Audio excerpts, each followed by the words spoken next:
som els estudiants de primer ESO-D. Avui anirem a explicar sobre algunes científiques que han fet descobriments i inventat diverses coses molt importants i no han estat reconegudes com es mereixen.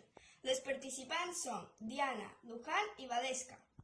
Més del 50% dels estudiants universitaris són dones, però si centrem l'anàlisi per estudis, la balança se desequilibra. Per una banda, les carreres de ciències socials i de la salut estan feminitzades, de l'altra, hi ha una escassa presència de dones en àrees científiques com la física i les enginyeries. Els adolescents contemplen dedicar-se a la ciència d'adults.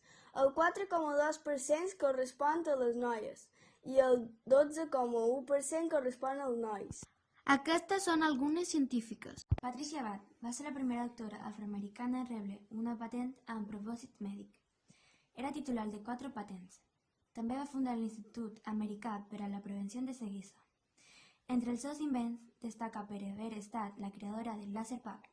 Vaig provar un instrument per al tractament làser de cataractes. Marie Curie. Els seus èxits inclouen els primers estudis sobre el fenomen de la radioactivitat, tècniques per aïllament d'isòtops radioactius i el descobriment de 2 elements, el poloni i el ràdio.